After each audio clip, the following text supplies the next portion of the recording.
Hello, everyone, and welcome back to Bestowal Talks, the podcast where we simplify technology, decode complex business challenges, and bring you real stories of digital transformation. If you're a planner, a consultant, a manager, or someone who just loves understanding how good processes can change everything, you're in the right place. I'm your host, Harsha, a business analyst, joined today along with Parmeshwar, a SAP IBP consultant. In today's episode, we break down a highly practical and strategic capability, product substitution in the IBP Optimizer, showing how it protects service levels, reduces costs, and strengthens overall supply chain resilience. Parmeshwar, I'd like your insights on a scenario we see often. Our company manufactures a flagship product, Product A, and we also produce an alternate variant, Product B. If a customer urgently requests Product A and we're unable to supply it immediately due to stock or production constraints, can SAP IBP evaluate whether Product B can be supplied instead? Absolutely, Harsha. That's an ideal use case for product substitution in the IBP Optimizer. The system can automatically evaluate availability, costs, and profit impact, then suggest the most efficient product to meet the customer demand. Let's explore how it works. Product substitution in SAP IBP is the process which the optimizer identifies a feasible alternative when the originally requested product cannot be supplied optimally. This may occur due to shortages, extended production lead times, cost considerations, or service level risks. In your example, primary product, Product A, alternative product, Product B. If Product A is constrained, IBP may decide to fulfill the order with Product B, provided it results in higher profitability or ensures the required service level. So IBP essentially calculates the best business outcome in real time? Exactly. It evaluates every scenario mathematically and recommends the option that adds the most value. From a planning standpoint, what master data needs to be configured to enable this? There are three core components. 1. Product substitution master data establishes the relationship between the main product and its substitute. 2. Production costs and resource capacities. Accurate costs, resource availability, and inventory positions are essential as the optimizer's decisions are cost-driven. 3. Supply chain structure. Maintain relevant time series data and transportation lanes for the main product. Substitution rules inherently guide the optimizer on how the alternative product can satisfy the original demand.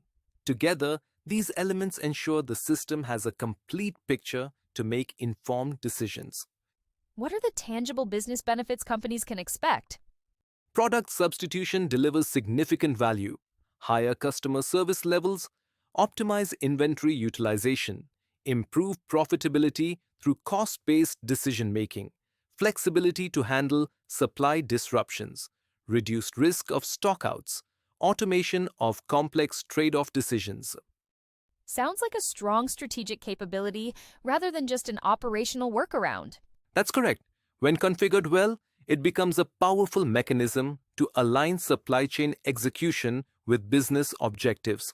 Okay, I understood product substitution, but tell me this clearly. Is it possible to do product substitution at the item level in SAP IBP?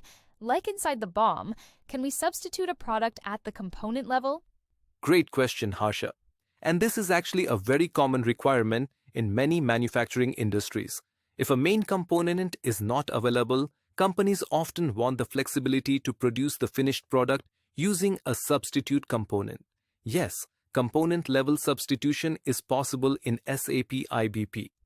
Parmeshwar, for how exactly this works, please elaborate. From a planning standpoint, what master data needs to be configured to enable this? Sure, Harsha. Let me walk you through exactly how component-level substitution works in SAP IBP and what master data you must maintain. Yes, SAP IBP does support component-level substitution, but only in the optimizer run. At a high level, 1.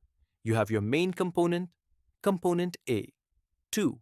You have a substitute component, component B. 3. During optimization, if component A is short or expensive to use, the optimizer can replace it with component B based on the substitution rules you define. This is maintained in the production source, item substitution master data. Master data required for component substitution. To enable this in IBP, you must maintain two specific master data types under the supply model. 1. Production source item, maintain as X, is substitute component in this attribute. 2. Production source item, substitution. This flag tells the optimizer, this component has substitution options. Check production source item, substitution. How optimizer uses this master data. During an optimization run, IBP will 1.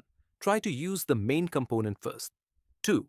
If shortage or cost is high, it checks the production source item substitution. 3. It calculates cost of using substitute, cost of not fulfilling demand, BOM feasibility. 4. It selects whichever option gives the lowest total cost to the plan. This is why you must run the supply optimizer, not the heuristic. Important notes: you do not need a separate transportation lane for the substitute component unless it is sourced from a supplier or location using lanes. Substitution works within the same production source ID. Component substitution also impacts dependent demand, capacity usage, cost-based decisions. Great. So, Parmeshwar, how many layers can we add to these substitutes? Only one layer of substitution is available. So, IBP Optimizer can actually decide which component to use inside the BOM? Yes, and here's how. Optimizer logic for component substitution. It checks component availability, purchase cost or production cost, penalty for shortages, substitution priority, cost of substitution, and then selects the component combination that gives lowest cost plus highest feasibility plus highest profit. Now that's powerful. IBP can substitute both finished goods and components based on optimization logic. Exactly.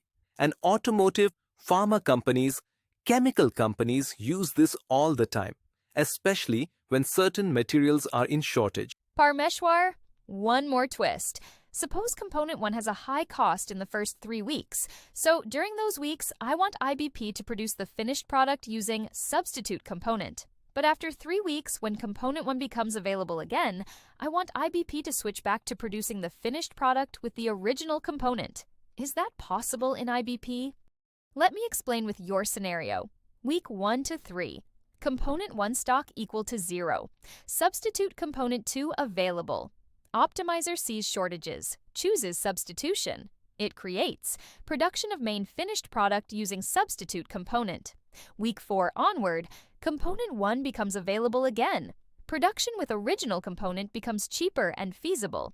Optimizer switches automatically back to the main combination.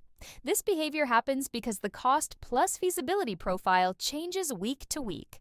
Component substitution master data. Component 2 valid for week 1 to 3. Component 1 valid from week 4 onwards. How does it exactly works? Explain using this example. Yes, in this case, both the main component and the substitute component are available for production. But depending on the substitution cost, we can achieve this. We first maintain production source item, substitution cost rate, optimizer profile, and after that, we maintain the lower cost for the first 3 buckets in the component substitution cost rate key figure. And in the next bucket, we maintain a higher cost rate. So when the cost rate for the substitute component is low, then production happens using the substitute component, or else it creates with the main component. So IBP behaves exactly like a real planner. When there's shortage or at high cost, use alternate components. When things are back to normal, go back to the original components. And that brings us to the end of today's episode. What a deep dive! Product substitution, whether at the finished goods level or right inside the BOM, is truly one of those hidden IBP capabilities that can transform planning agility when configured right. Absolutely. The way IBP evaluates costs, constraints, availability, and long-term business impact, it really feels like having a super smart planner on your team. And that's exactly why we break down these topics here on Bestowal Talks, so you can see the real-world side of supply chain intelligence.